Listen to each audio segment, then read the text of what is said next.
ব্যক্তি থেকে পরিবার, সমাজ থেকে রাষ্ট্র, দেশ থেকে বিশ্ব সবকিছুর চালিকায় রাজনীতি। তাই রাজনীতির 10 দিক নিয়ে রাজকাহন। সাথে আছি শারমিন চৌধুরী। নিবেদন করছে জিপিএইচ ইস্পাত। মাছ উৎপাদন বৃদ্ধি করি, সুখী সমৃদ্ধ দেশ গড়ি, এই স্লোগানকে সামনে রেখে মঙ্গলবার থেকে জাতীয় মৎস্য সপ্তাহ 2020 শুরু হয়েছে, যা চলবে 27 জুলাই পর্যন্ত।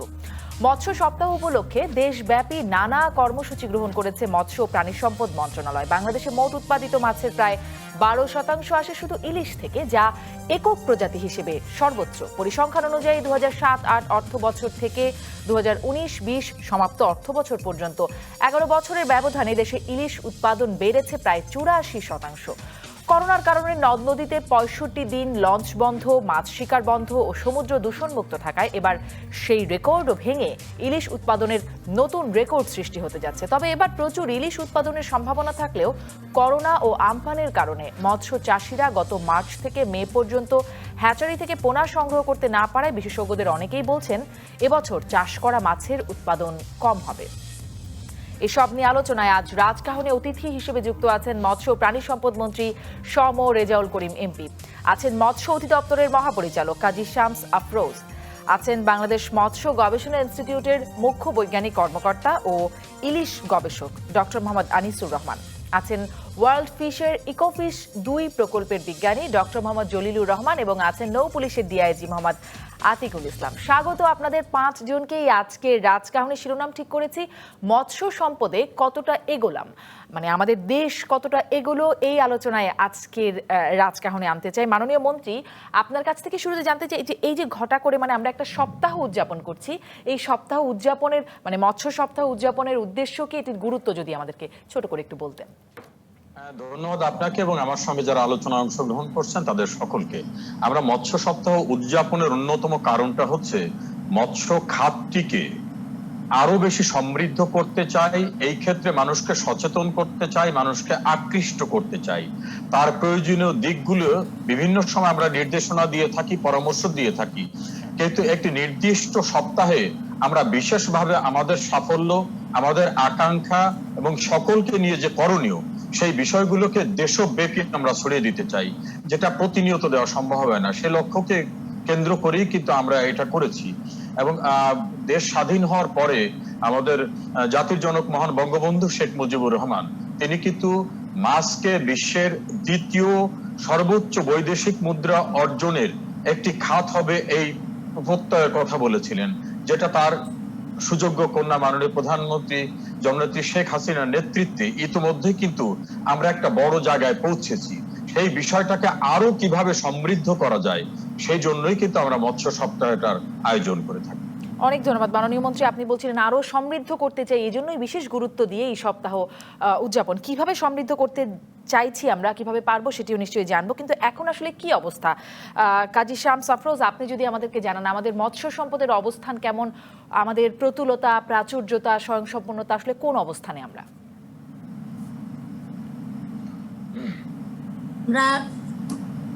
আপনারা ইতিমধ্যে জেনেছেন যে আমরা মাছ চাষের স্বয়ংসম্পূর্ণতা অর্জন করেছি।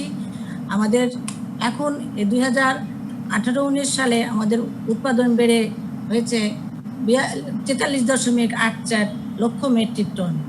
এই মাছ উৎপাদন আমাদের এই জন্যই আমাদের অবস্থান, আমরা যে পঞ্চম অবস্থানে আমাদের চাষ বদ্ধ জলাশয়ে মাছ উৎপাদনে পঞ্চম অবস্থানে আমরা ছিলাম এবং এবার এখনো আছি। রিসেন্টলি 2020-এ আমাদের জাতিসংঘের খাদ্য ও কৃষি সংস্থার একটা প্রতিবেদনে বলা হয়েছে যে আমাদের দেশের মাছ উৎপাদনে আমরা বদ্ধ জলাশয়ে মাছ উৎপাদনে আমরা পঞ্চম ছিলাম, এখনো পঞ্চম অবস্থায় আছি এবং অভ্যন্তরীণ মুক্ত জলাশয়ে আমরা তৃতীয় ছিলাম এবং তৃতীয়তেই আছি। কিন্তু সুখের কথা এটা যে বিগত 10 বছরে আমাদের এই বৃদ্ধির হার, অভ্যন্তরীণ মুক্ত জলাশয়ে মাছ বৃদ্ধির হারটা বেড়ে 9.1 হয়েছে, যেটা সারা বিশ্বের মধ্যে আমাদের অবস্থান দ্বিতীয় পর্যায়ে আমরা রয়েছি। অনেক ধন্যবাদ। এটি তো একটি আশার সংবাদ বা খুব ইতিবাচক সংবাদ বলেই মনে হয়। মাছ চাষের যে অবস্থান আমরা জানছি বা পুরো মৎস্য সম্পদের যে অবস্থান জানছি, করোনায় সবগুলো সেক্টরই কোনো না কোনোভাবে প্রত্যক্ষ পরোক্ষভাবে ক্ষতিগ্রস্ত হলো। মৎস্য সম্পদের উপর কেমন ভূমিকা কেমন প্রভাব পড়লো, ইতিবাচক নেতিবাচক একটু যদি আমাদের বলতেন।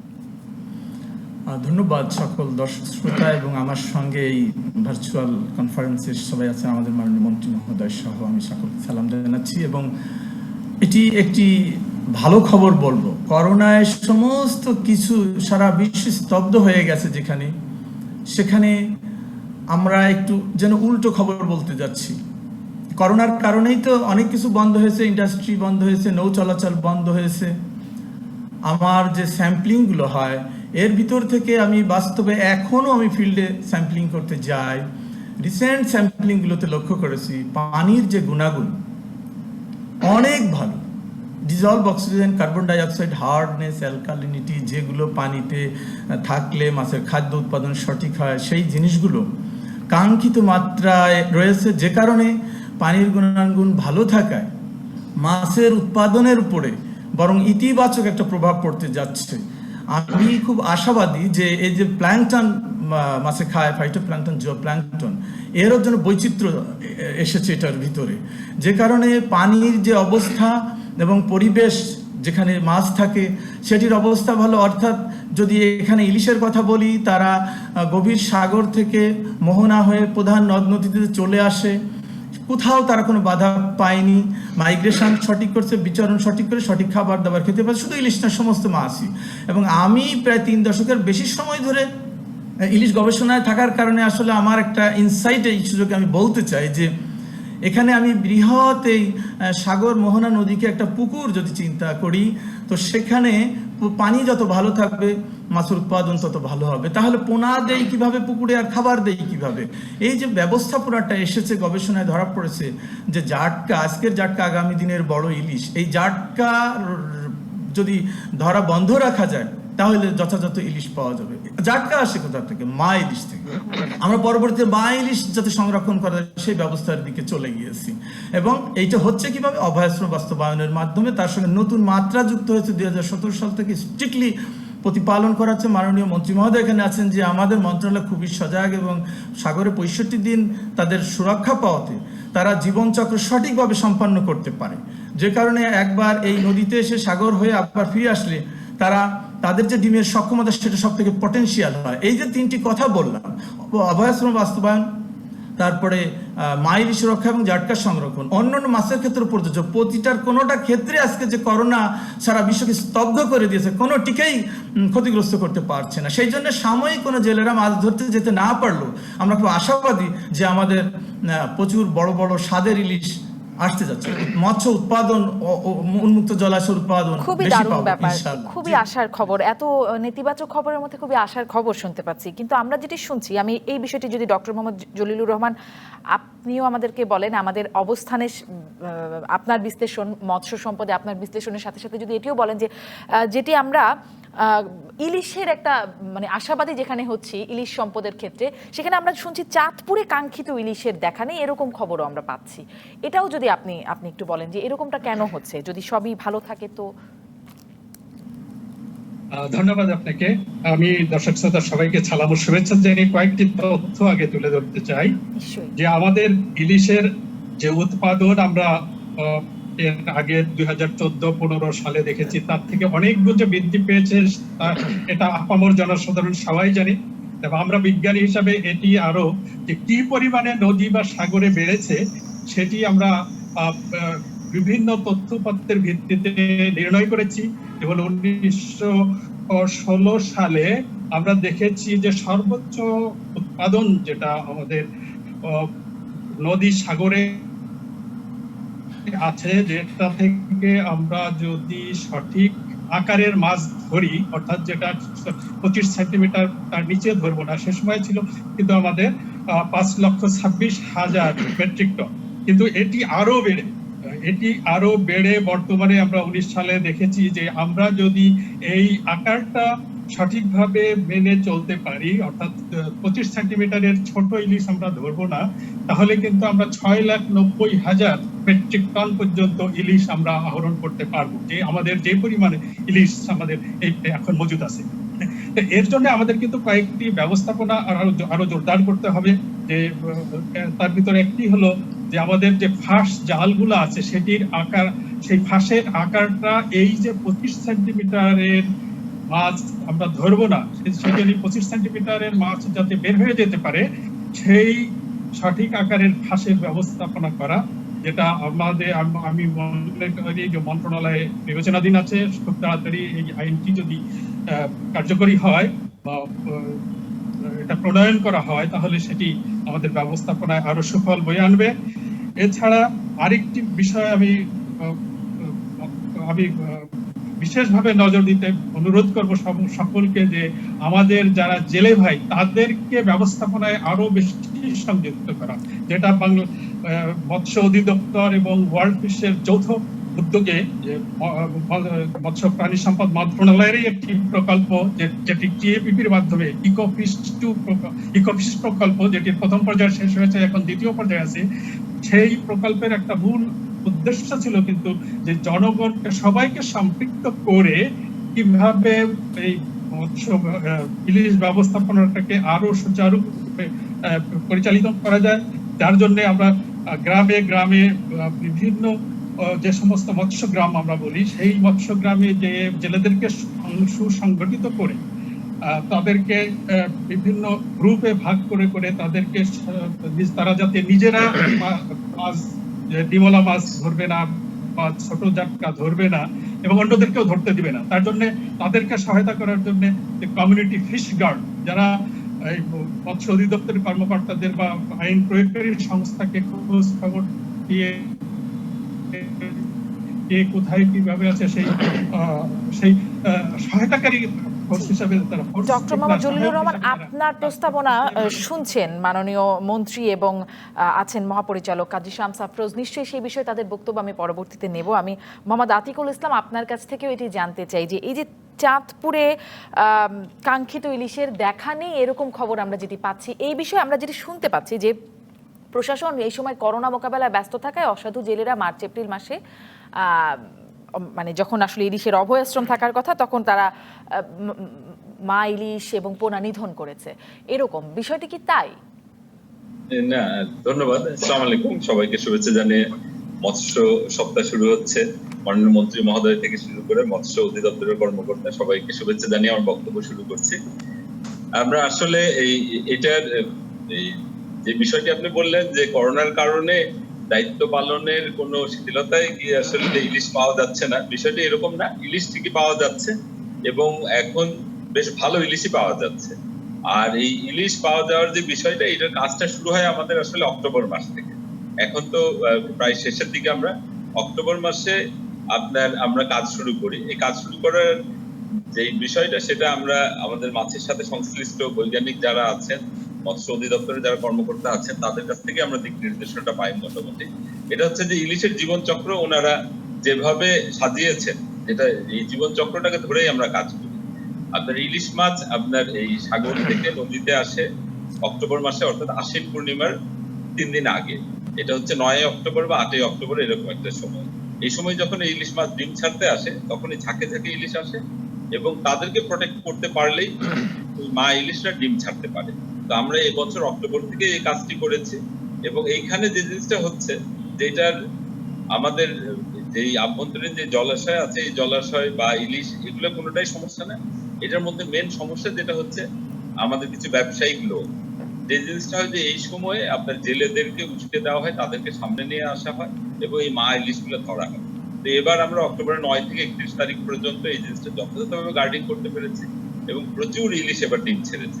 সেটার ফলাফল আমরা পাচ্ছি। জাটকার সিজনেও কিন্তু এবার যেটা করা হয়েছে যে প্রচুর আপনার এই জাল আটকের ফলে জাটকাও ধরা পড়েনি, যার জন্য ইলিশ এবার উৎপাদিত হবে। এখানে মেন আমাদের যেই অন্তরায়টা বা যে বাধাটা থাকছে, যে আসলে জেলেদেরকে কিন্তু এই সময়গুলোতে আপনার তাদেরকে সাবসিডি দেওয়া হয়, তাদেরকে খাবার দেওয়া হয়, তাদেরকে রেশনিং করা হচ্ছে, কিন্তু তাদেরকে আপনার শ্রমিক হিসাবে কাজে লাগাচ্ছে কিছু দাদন ব্যবসায়ী এবং এই দাদন ব্যবসায়ীরা তাদেরকে শ্রমিক হিসাবে যখন সামনে নিয়ে আসে, আমরা তখন দেখি যে হয়তো জেলেরা সরাসরি নামছে, কিন্তু ঘটনাটা এরকম না। তারা শ্রমিক হিসাবে নামে এবং তারা এই মাছগুলো তখন ধরে। তো ব্যাপক প্রচারণার ফলে এটা কমে এসেছে, কিন্তু এটার যে ইনস্ট্রুমেন্ট, যেটা হচ্ছে যে অবৈধ যে জাল, যেটি আপনার বললেন যে এই বিভিন্ন ফাঁসের জাল, এটার মধ্যে একটা জাল হচ্ছে কারেন্ট জাল। যেটা হচ্ছে খুবই ধ্বংসাত্মক জিনিস। এই জালটা সমস্ত নদীর মাছ একবারে শেষ করে দেবে। তো আমরা আপনার এই অক্টোবর থেকে অভিযান পরিচালনা করতে করতে নদী থেকে আমরা প্রায় 12 কোটি মিটার কারেন্ট জাল আপনার আটক করেছি, এবং যার জন্য হচ্ছে যে ইলিশের একটা অবাধ বিচরণ হয়েছে। এই বিচরণটা হয় চাঁদপুর থেকে শুরু করে সুরেশ্বর হয়ে মানিকগঞ্জ হয়ে এটা টাঙ্গাইল হয়ে পদ্মার দিকে চলে যায়। এবার কিন্তু পদ্মা পর্যন্ত মাছের আপনার স্রোত ছিল এবং তারা ঠিকভাবেই ছাড়তে পেরেছে। কিন্তু যে অংশটা আমরা এখানে কাজ করছি, যে কারেন্ট জাল ধরার, এই জিনিসটা যতদিন পর্যন্ত শেষ না হবে মাছের উৎপাদন কাঙ্ক্ষিত আমরা যে 6 লক্ষ মেট্রিক টন ইলিশের কথা বলছি, এটা আরো বেড়ে যাবে যদি এই জালটা আপনার উৎপাদন বন্ধ হয় এবং এই জালের ব্যবহারটা কম। জি, এই বিষয়ে মাননীয় মন্ত্রীর কাছ থেকে আমি নিশ্চয়ই জানতে চাইবো যে এই কারেন্ট জাল উৎপাদন কেন, তাহলে এটি বন্ধ হলে যদি আমাদের এত উপকার হয় সেটি আমি নিশ্চয়ই জানতে চাইবো। আরো কিছু প্রশ্ন আছে, আমি একটা বিরতির পর ফিরে আসছি রাজকাহনে, থাকুন সাথী।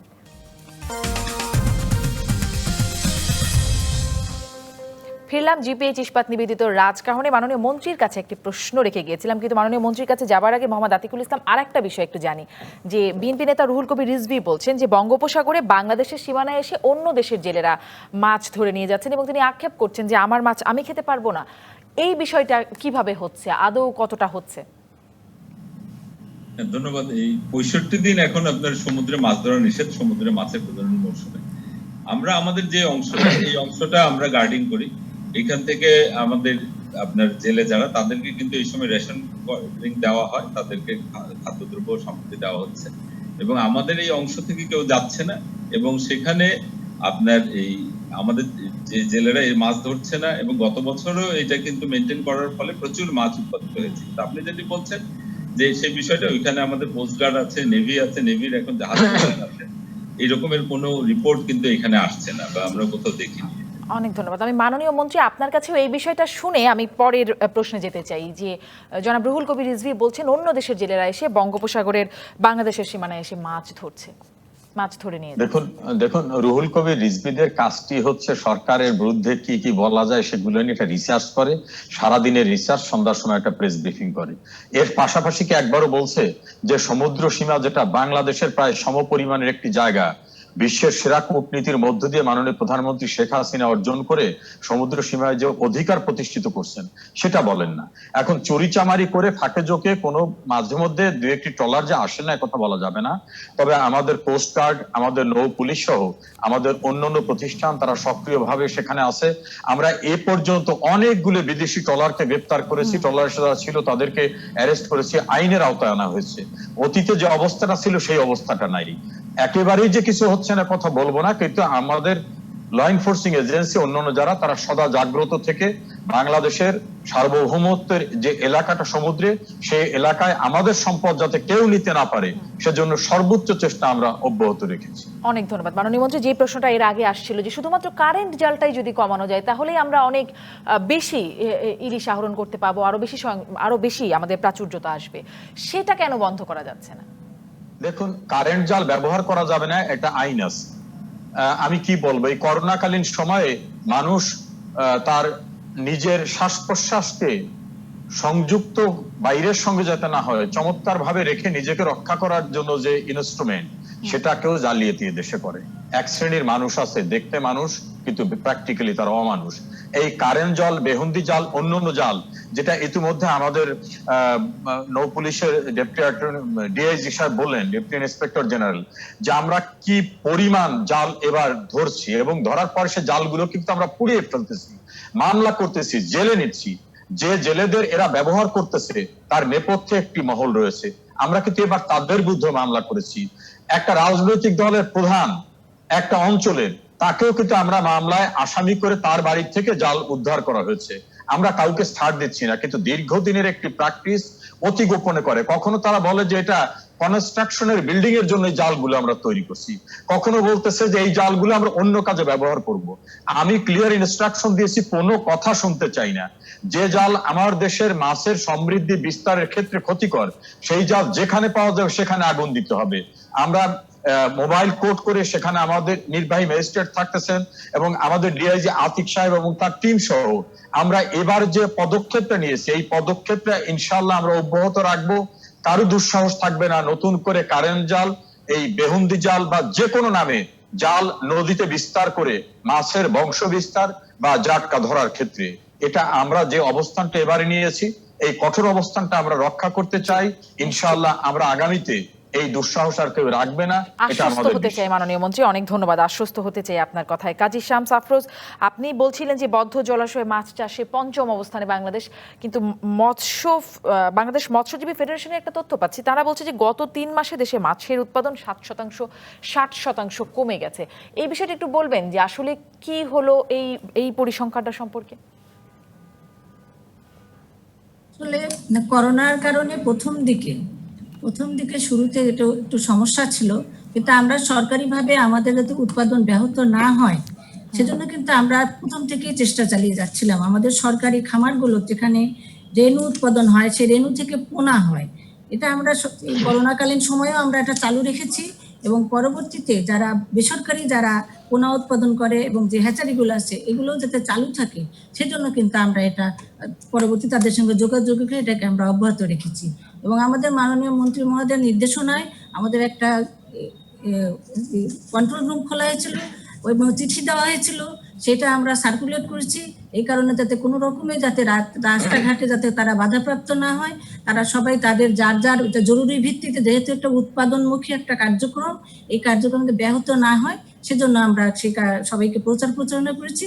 এবং তাদের সহযোগিতায়, আমাদের সহযোগিতায়, পুলিশের সহযোগিতায় তারা নির্ধারিতভাবে সেই হ্যাচারি থেকে তারা পোনা নিয়ে গেছে যাতে পুকুরে তারা ছাড়তে পারে, কাজে লাগাতে পারে। তো এখন মনে হয় সেই বাধাটা আমরা অনেকাংশে কাটিয়ে উঠেছি। জি, ধন্যবাদ। আমি ডক্টর মোহাম্মদ জলিলুর রহমান, আমাদের আশার কথা তো শুনছিলাম উৎপাদনের ক্ষেত্রে, একটু যদি বলেন যে আরো কি করে বাড়ানো সম্ভব, যদি আমাদের হাতে আরো সুযোগ থাকে যেগুলো আমরা এক্সপ্লোর করতে পারি।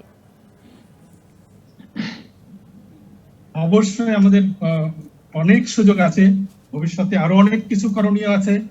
যেমন তবে আপনি একটু আগে যে প্রশ্নটি করছিলেন, আমি একটু সেখানে আরেকটু যেতে চাচ্ছি যে চাঁদপুর বা নদীতে এখন কম মাছ কেন পাওয়া যাচ্ছে। সেটি কিন্তু আমাদের একটি প্রধান কারণ হলো যে আমাদের প্রধান যে মৌসুম সেটি এখনো আসেনি, এবং মৌসুম আসবে যেটি আপনি খেয়াল করবেন। এবং আমি দর্শকবৃন্দকে জানাতে চাই যে আমাদের কোরবানি ঈদের পর সেই প্রথম সিজন শুরু হবে, এবং সেটি ওই যে পরপরই দেখবেন যে একটা জো আসবে, পূর্ণিমার জো, এবং তারপরে আবার অমাবস্যার জো, একটা রিদম চলে কিন্তু, যে অমাবস্যা এবং পূর্ণিমার জোর সময় 5 দিন করে প্রাচুর্যতা বেশি থাকবে এবং প্রচুর পরিমাণে ইলিশ ধরা পড়বে। যেটা চাঁদপুরেও কিন্তু একবার আমার প্রচুর ছবি আছে যে প্রচুর ইলিশ ধরা পড়েছিল গত জোতে, কিন্তু এখন আবার ডালা শুরু হয়েছে। আবার ডালার পরে যখন জো আসবে, বিশেষ করে ঈদের পরপরই যে জোটা আসবে, তখন প্রধান মৌসুম শুরু হবে, তখন প্রচুর ইলিশ পাওয়া যাবে। কিন্তু আবার কয়েকদিন পরে আবার একটু কমবে, ডালা বলে যে অমাবস্যা পূর্ণিমার মাঝের যে সময়টা, তারপরে কিন্তু এইভাবে বাড়তে থাকবে এবং সেপ্টেম্বর অক্টোবরে যে পিক হবে। তবে অক্টোবরে যে 22 দিন আমাদের মা ইলিশ ধরা বা ইলিশ ধরা বন্ধ থাকবে, তখন যত প্রাচুর্যতাই থাকুক না কেন সেটি বন্ধ থাকবে। সেটি একটি অমাবস্যা এবং একটি পূর্ণিমার মিলিয়ে মোট 22 দিন আমরা নির্ধারণ করবে সরকার সেই সময়। তারপরে আরো যে আসার কথা আমি আরো কয়েকটি শোনাতে চাই, যে আমাদের যে ইলিশের যে জাটকার যে নদী থেকে সমুদ্রে যখন মাইগ্রেট করে, যে আমরা 2 মাস কিন্তু মার্চ এপ্রিল 2 মাস বন্ধ থাকে, প্রচুর পরিমাণে ইলিশের জাটকা তখন চাপিলা আকারের হয় এবং যেটা সাগরের সার্ডিনের মতো দেখা যায়। কিন্তু ওই সময় যখন নদী থেকে সাগরে যায়, এটি একটি গুরুত্বপূর্ণ, আমি মাননীয় মন্ত্রী মহোদয়েরও দৃষ্টি আকর্ষণ করবো, এই ঝাঁকে যখন নদী থেকে আমরা সংরক্ষণ করলাম, সাগরে যাচ্ছে মাইগ্রেট করে এই জাটকাগুলি, সেই সময় কিছু সংখ্যক যারা সার্ডিন ধরা ট্রলার আছে, যেগুলো মিড ওয়াটার ট্রলার বলে, তারা মূলত সার্ডিন ধরে। কিন্তু এই সময় ঝাঁকে জাটকা যাওয়ার ফলে তারা সার্ডিনের আকার যেহেতু, তারা প্রচুর পরিমাণে টনকে টন, এটা গতবারও কিন্তু একবারে 20 টন মতো ধরা পড়ছিল। এবং আমি অনেক দেশি বিদেশি বিশেষজ্ঞদের কাছ থেকে রিপোর্ট পেয়েছি যে তারা এই সুযোগটা নেয়, তাদের মিড ওয়াটার ট্রল দিয়ে ওই সময়ে জাটকাটা ধরে ফেলে, তাহলে ভবিষ্যতে আমাদের এই কাজটি যাতে না করতে পারে তার জন্য বন্ধ করতে হবে। ধন্যবাদ। আমি একটু পরের বক্তার কাছ থেকেও একটু শুনতে চাই, ডক্টর মোহাম্মদ আনিসুর রহমান। এই অংশে খুব বেশি সময় যেহেতু পাবো না, একটু আপনি ইলিশ গবেষক, আপনার কি আপনার কি বক্তব্য, ইলিশের উৎপাদন আরো কি করে বাড়ানো যায়? Thank you. আমার মনে হয়, আমি যেহেতু এই ফোরামের ভিতরে রয়েছি, বলেছি 3 দশকের বেশি সময় ধরে আমি এটার সঙ্গে রয়েছি। যে একটা প্রশ্ন দুজনকে একই সময় করেছেন, তার আংশিক উত্তর শেষে ডক্টর জলিলুর রহমান দিয়েছেন, আতিক সাহেব উত্তরগুলো দিয়েছেন, ওর সঙ্গে একটু সংযোগ করবো, না হলে টোটাল আলোচনা অসম্পূর্ণ হবে বলে আমার কাছে মনে হয়েছে। অনেকেই মনে করে এই জুলাই মাসে বৃষ্টি শুরু হলেই মানে ইলিশের ভরা মৌসুম শুরু হয়ে গেছে, এটি ঠিক নয়। সেপ্টেম্বর অক্টোবর অ্যাকচুয়ালি মৌসুম, এবং বৃষ্টি আগে পরে হওয়ার কারণে কখনো কখনো এই জুলাইয়ের শেষের দিক থেকে বা আগস্ট থেকে সিজন শুরু হয়। এবং আরেকটি জিনিস আসছে যে চাঁদপুর অঞ্চল ইলিশ যখন সব জায়গায় পাওয়া যায়, চাঁদপুরে কেন কম পাওয়া যায়? এটার অন্যতম একটা জিনিস হচ্ছে ইলিশ মাইগ্রেটরি ফিশ, যথেষ্ট গভীরতার প্রয়োজন হয়। তারা যখন সাগর থেকে মোহনা বেয়ে চলে আসতে থাকে, তখন এই অঞ্চলে এই বরাবরই বাধাটা তারা পায় যে তাদের যথেষ্ট গভীরতা পায় না। চর ডুবোচর এক সময় ছিল, এখন আরও বেশি হয়েছে, যেটা তাদেরকে বাধা দেয়। এমনকি আমরা শঙ্কিত যে এই শার্টনল অঞ্চল দিয়ে না ঢুকে এখন পদ্মার দিকে তারা যেতে বাধ্য হচ্ছে, পানি আপাতত বাড়লে তখন ওই দিকে যায়। আরেকটি হলো যে বুড়িগঙ্গা শীতলক্ষার যে দূষণ, এটা আপনারা জানেন যে গজারিয়া শার্টনল দিয়ে নেমে থাকে। এই অঞ্চলের পানির গুণাগুণি আমি ইতোপূর্বে একটা গবেষণা বুকলেট লিফলেটও জানিয়েছি, মাননীয় মন্ত্রী মহোদয় জানা হোক যে আসলে শুধু মুন্সিগঞ্জ অঞ্চল, ওই অঞ্চলের কারেন্ট জাল না, ওই যে ওই ইন্ডাস্ট্রি বা নানাভাবে দূষণ নামে, যদিও এটা বিরাট একটা বিষয়, তারপরেও পরিবেশ ভালো না থাকলে মাছ বা আমরা ভালো থাকতে পারি না, তো এই বিষয়টা আসে। তো আরেকটা বিরতিতে যেতে হবে, বিরতির পরে আবারও নিশ্চয়ই আলোচনায় ফিরছি রাজকাহনে। ফিরে এলাম রাজকাহনে। ডক্টর মোহাম্মদ আনিসুর রহমান, আপনি বলছিলেন আপনার বক্তব্য শেষ না হতেই বিরতিতে গিয়েছিলাম, সেখান থেকে যদি আপনি বলেন, সাথে সাথে ইলিশ রপ্তানির জায়গাটাও আমাদের দেশে এখন কি অবস্থায়, সিদ্ধান্তর জায়গাটা কোথায় আছে, সেটিও যদি আমাদের একটু স্পষ্ট করেন। Thank you. শুরুতে আমি কিন্তু মন্দের মধ্যে একটা ভালো খবর দিয়েছিলাম যে করোনা যত ক্ষতি করেছে, সেখানে পানির মাছের ক্ষেত্রে তা না করে বরং উল্টাটা করেছে। তো মাননীয় মন্ত্রী মহোদয় স্যারেরও একটু দৃষ্টি আকর্ষণ করতে চেয়েছিলাম যে মুন্সিগঞ্জ অঞ্চলে যে বিশেষ করে কতগুলো অঞ্চলের মধ্যে অন্যতম যে কারেন্ট জাল উৎপন্ন হয়, সেই জায়গার এটা একটা যদি দূষণ হিসাবে ধরি, সেটাকে তো প্রতিরোধের সমগ্র চেষ্টাও চলছে। আমরা জালের ফাঁস নির্ধারণ গবেষণা করে বের করে দিয়েছি, প্রক্রিয়াধীন আছে মন্ত্রণালয়। তো সেই পাশাপাশি ইন্ডাস্ট্রি বা এই সমস্ত যে দূষণ নামে সেই জায়গাটাতেও আমাদের চিন্তা করা প্রয়োজন। ইটিপি শুধু ইন্ডাস্ট্রিতে থাকলে হবে না, সেটা বাস্তবায়ন বা না হলে পরে দূষণগুলো হতেই থাকে, এটি একটি জিনিস।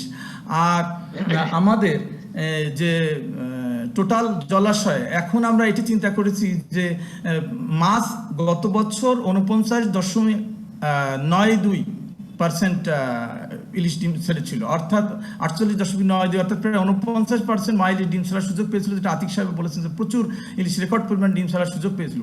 যে লুকোচুরি করে ধরবার পরেও যে পরিমাণ ইলিশের সংগ্রহ আমরা করতে পারছি বা উৎপাদন আমাদের হচ্ছে। মোহাম্মদ জলিলুর রহমান, আপনার পরামর্শ খুব সংক্ষেপে যদি দেন।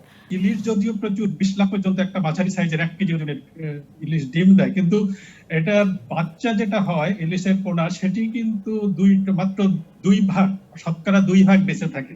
সেই জন্য আমাদেরকে আরো সচেষ্ট হতে হবে, এবং আমরা আরো এস্টিমেট করে দেখছি যে আমরা কি ইলিশ এই যে আমাদের যে জলাশয় আছে, যে নদী সাগর, সেটা কি ক্যারিং ক্যাপাসিটি, অর্থাৎ আরো কি ইলিশ, বেশি ইলিশ ধারণ করতে পারে কিনা, আমরা কি সেই স্যাচুরেশন পর্যায়ে অর্থাৎ ক্যারিং ক্যাপাসিটির উপরে চলে যাচ্ছি কিনা, সেটিও আমরা টেন্টেটিভলি বিশ্লেষণ করে দেখেছি যে না, আমরা 7.5 লাখ পর্যন্ত আমরা যেতে পারবো। অর্থাৎ এখনো আমাদের ইলিশের প্রজননের জন্য এবং জাট শিকার সংরক্ষণের জন্য যদি আমরা সঠিক ব্যবস্থা গ্রহণ চালিয়ে যেতে পারি, জেলে, এবং আমি আরেকটা কথা জোর দিয়ে বলতে চাই, জেলেদেরকে আরো বেশি অংশগ্রহণ করার মাধ্যমে এই জিনিসটা বাস্তবায়ন করতে পারি, তাহলে কিন্তু আমরা 7.5 লক্ষ টন, মেট্রিক টন পর্যন্ত ভবিষ্যতে যেতে পারবো। অর্থাৎ আমাদের আরো অনেক কিছু করা আছে। তার ভিতর আরো একটা জিনিস আমি উল্লেখ করতে চাই, সেটি হলো মেরিনের জন্য যেমন এমএসপি, মেরিন স্পেশাল প্ল্যানিং করা হয়, রিভারের জন্য যে রিভার স্পেশাল প্ল্যানিং করতে হবে। যেমন সবথেকে গুরুত্বপূর্ণ সেখানে পদ্মা, যেটা আমরা সম্প্রতি গবেষণার মাধ্যমে দেখেছি যে ইলিশের যে জাত, যেটাকে আমরা উপজাতি বলতে পারি, যেমন আমাদের মানুষের ভিতর, যেমন আমাদের একই বাংলাদেশিদের ভিতর চাকমা আছে, অন্যান্য নানান উপজাতিরা জাতি আছে, আছে। তারা একটা নির্দিষ্ট ভাবে প্যাটার্নে চলে। আমাদের যে ইলিশের জন্য পদ্মার ইলিশ কিন্তু জেনেটিক্যালি আলাদা, এবং পদ্মার ইলিশ যেখানে জন্মগ্রহণ করে আবার মাইগ্রেট করে তাদের বাচ্চা দেওয়ার জন্য আবার সেখানে ফিরে আসে। এটি একটি গুরুত্বপূর্ণ বিষয়। সেজন্য পদ্মার ইলিশের উৎপাদন বাড়ানোর জন্য পদ্মার ইলিশের জন্য একটু আলাদা ভাবে জি নিশ্চয়ই জনাব জলিলুর রহমান, নিশ্চয়ই মাননীয় মন্ত্রী আছেন মহাপরিচালক মৎস্য অধিদপ্তরের, আপনাদের পরামর্শগুলো নিশ্চয়ই তারা ভেবে দেখবেন, আমলে নেবেন। আমির মোহাম্মদ আতিকুল ইসলাম, প্রশাসনের নজরদারি কি থাকবে এবং প্রশাসনের তৎপরতা কি থাকবে, আপনাদের পরিকল্পনা আছে কিনা সামনে এই মৎস্য সম্পদকে আরো সমৃদ্ধ করার জন্য? ধন্যবাদ। আমাদের পরিকল্পনা যেখান থেকে শেষ করেছিলাম সেখান থেকে আবার শুরু করি। পরিকল্পনার মানে ইলিশ আসলেই যে কথাটাই আসে জাটকা, এবং আর তার সাথে যেটা আসছে কারেন্ট জাল। কারেন্ট জালের যে বিষয়টা বলছিলাম যে আমরা নদী থেকেই শুধু গত বছর 12 কোটি মিটার কারেন্ট জাল ধরেছি, এবং এটা ধরতে যেয়ে দেখলাম এইখানে যে জাল ওঠানো কিন্তু খুব কঠিন। তখন আমরা এটার উৎসের সন্ধানে গেলাম যে এই জালগুলো আসে কোথা, এবং এটার উৎপাদন এরিয়া আমরা খুঁজতে যেয়ে দেখলাম যে এটা মুন্সিগঞ্জ, এবং মুন্সিগঞ্জে 3 শতাধিক কারখানা ছিল। মাননীয় মন্ত্রী মহোদয় যেটি বললেন, ওনার সার্বিক তত্ত্বাবধানে ওনাকে সবসময় আমরা জানিয়ে যে কাজটি করেছি, সেখান থেকে আমরা প্রায় 75 কোটি মিটার আরো কারেন্ট জাল আপনার উদ্ধার করেছি। রিপিটেডলি আমাদের এখানে অভিযান চলছে, কোনো কোনো অভিযানে 1 কোটি 2 কোটি 8 কোটি মিটার পর্যন্ত কারেন্ট জাল ধরা পড়ে, এবং বড় বড় ফ্যাক্টরি এখন বন্ধ হয়ে গেছে। এখন কিন্তু কারেন্ট জালের সেই প্রবাহটা আর নেই। খুব লুকিয়ে চুরিয়ে অল্প পরিমাণ কারেন্ট জাল অধিক মূল্যে এখন বাজারজাত কিছু কিছু জায়গায় হচ্ছে। তারপরে আমরা সবগুলো কারখানাকে মোটামুটি আমাদের গ্রিপে নিয়ে এসেছি, এবং আমরা খুব আশাবাদী এই বছর কারেন্ট জালের সেরকম ব্যবহার নদীতে আপনার জেলেরা করতে পারেননি, যার ফলে জাটকার যে মৌসুমটা যেটা বললাম আমরা, যে অক্টোবরে যখন ডিম ছাড়লো, ডিম ছাড়ার 6 মাস পরে আবার জাটকার যে ফ্লোটা আসে, এই জাটকা কিন্তু এবার সেভাবে ধরতে পারেনি। জাটকাগুলো ঠিক সময় মতো সাগরে যেতে পেরেছে, এবং যার জন্য কিন্তু এবার ইলিশের প্রাচুর্য আসবে। আমরা যেটা বললাম যে স্যাচুরেশন লেভেলের কথা যেটা বললেন, সেটা কিন্তু হয়তো বা আমরা অর্জনও করে যেতে পারি। সেই ক্ষেত্রে আমাদেরকে সেভাবে তৈরি হতে হবে। নিশ্চয়ই আমরা সেই আশাবাদী রাখতে চাই। কাজী শামস আফরোজ, চাষীদের জন্য এই বছর বিশেষ কোনো পরিকল্পনা আছে কিনা, এবং সার্বিকভাবে সমৃদ্ধ করবার জন্য আপনাদের কি পরিকল্পনা গ্রহণ করা আছে? ধন্যবাদ আপনাকে। আমাদের মাননীয় প্রধানমন্ত্রী 5,000 কোটি টাকার একটা প্রণোদনা ঘোষণা করেছেন। এখানে আমরা এই বিষয়টা আমাদের যারা চাষি পর্যায়ে আছেন, আমরা সারা বাংলাদেশ ব্যাপী আমরা আমাদের সার্কুলারটা জানিয়ে দিয়েছি, এবং আমাদের অফিসারদেরকে এটা বেশি প্রচার করার জন্য জানিয়ে দিয়েছি। তারা চাষিদের কাছে এটা প্রচার করতেছে, এবং অনেকেই এটা আবেদন করেছে, এবং এ ব্যাপারে তারা ব্যাংকের সাথে যোগাযোগ করে অনেকে এর মধ্যে প্রণোদনা পেয়েছেন, এবং অনেকে এটার মানে প্রক্রিয়া অবস্থায় আছেন। আর পাশাপাশি আমাদের একটা প্রজেক্ট আছে, sustainable coastal and marine fisheries project. এই প্রকল্পের কাজটা হলো উপকূলীয় এলাকায়। তাই উপকূলীয় এলাকায় যারা চিংড়ি চাষি আছে তাদের জন্য একটা এই করোনাকালীন সময় আমপার বিষয়ে যাতে তাদেরকে সহযোগিতা করতে হবে, 114 কোটি টাকার একটা সহায়তার জন্য এটা প্রক্রিয়াধীন অবস্থায় আছে। এছাড়াও আমাদের এফএও আর একটা আছে, climate base resilience agriculture development project. এখান থেকে আমাদের হাওড় এলাকায় 4টা উপজেলায় এখানে কিছু তাদেরকে কিছু ইনপুট সহযোগিতা দেওয়া হবে, এই ব্যবস্থা করা হয়েছে। জি, অনেক ধন্যবাদ কাজী শামস আফরোজ। মাননীয় মন্ত্রী, শুরুতে আপনি যেটি বলছিলেন যে সমৃদ্ধ করতে চাই আমাদের মৎস্য সম্পদকে, সামগ্রিক কি পরিকল্পনা আছে যেটি সামনের দিনে নিতে যাচ্ছেন? দেখুন, বাঙালির একটি কালচার শব্দ ছিল, এবং এটা ইউনিভার্সাল, যে ভাতে মাছে বাঙালি। কিন্তু একটা সময় কিন্তু আমরা এই যে রাসায়নিক চাষ করতে গিয়ে খালে, বিলে, হাওড়ে বিভিন্ন জায়গায় কিন্তু মাছের প্রজনন বন্ধ হয়ে যাচ্ছিল। এর ফলে কিন্তু দেশীয় প্রজাতির মাছ এবং বাইরের যে সকল মাছ, সমস্ত মাছ উৎপাদনে একটা ভয়ঙ্কর খারাপ অবস্থা সৃষ্টি হলো। ফলে কিন্তু মানুষ বলতো গ্রামে এখন আর মাছ পাওয়া যায় না, শহরে টুকটাক যা বিভিন্ন জায়গা থেকে আসে। এই বিষয়টাকে অত্যন্ত গুরুত্ব দেন মাননীয় প্রধানমন্ত্রী শেখ হাসিনা। 96-এ ক্ষমতা আসার পরে তিনি একটা পরিকল্পনা নিলেন যে কোনোভাবেই বাঙালি ভাতে মাছে বাঙালি এই মাছকে বিলুপ্ত হতে দেওয়া যাবে না। সেখান থেকে কিন্তু আমাদের অভিষ্ট লক্ষ্যে কাজ শুরু হয়, এবং সেখান থেকে বিভিন্ন গবেষণাগার, উন্নয়ন প্রকল্প, এই বিভিন্ন পর্যায়ে বিভিন্ন সেক্টরকে আমরা ডেভেলপ করা শুরু হয়। আর দ্বিতীয় দফা যখন উনি ক্ষমতা আসলেন 2009 সালে, তখন এটাকে তিনি এমন জায়গায় নিলেন যে মাছের শুধু দেশের চাহিদা মেটানো না, মাছ বিদেশে রপ্তানি করে কিভাবে বৈদেশিক মুদ্রা আনা যায় সেজন্য কাজ করো। এবং এর সঙ্গে উনি অ্যাড করলেন যে একজন বেকার মানুষকে যদি উদ্যোগী করতে চাই, কর্ম উদ্যোগী, তাহলে সেই ব্যক্তিটি কিন্তু মাছ চাষ করে সে স্বাবলম্বী হতে পারে। তার পরিবারের, তার বাড়ির পাশে ছোট্ট যে পুকুরটি আছে, ভরাট খালটা আছে, নালা আছে, সেখানে তিনি আলাদাভাবে চাষ করতে পারেন। এমনকি কৃত্রিম চৌবাচ্চা করে সেখানে তিনি মাছ চাষ করতে পারেন।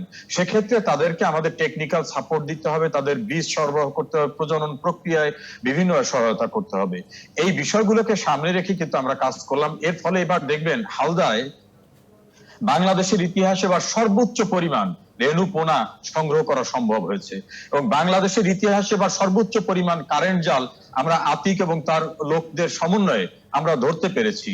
এবং মৎস্য খাতে যে পরিমাণ মানুষকে আমরা সম্পৃক্ত করতে পেরেছি, কেউ মৎস্য চাষ করছে, কেউ বিপণন করছে, কেউ মৎস্য জাতীয় পণ্যের সঙ্গে সম্পৃক্ত, সবকিছু মিলে কিন্তু লক্ষ লক্ষ মানুষ এই সেক্টরে এগিয়ে আসছে। অনেক ধন্যবাদ মাননীয় মন্ত্রী, আমাদের সময় এইখানে শেষ হয়ে গেছে। মানে এই দুঃসময়ে একটা কর্মসংস্থান সৃষ্টির সুযোগ তৈরি হচ্ছে, এবং এই খাতটা অন্তত আমরা আশাবাদী হতে পারি এই করোনার মহামারীর দুর্যোগে। অনেক ধন্যবাদ মাননীয় মন্ত্রী, অনেক ধন্যবাদ কাজী শামস আফরোজ, ধন্যবাদ ডক্টর মোহাম্মদ আনিসুর রহমান, ডক্টর মোহাম্মদ জলিলুর রহমান এবং মোহাম্মদ আতিকুল ইসলাম। আপনাদের 5 জনকেই আজকের মতো বিদায় নিচ্ছি জিপিএইচ ইস্পাত নিবেদিত রাজকাহন থেকে।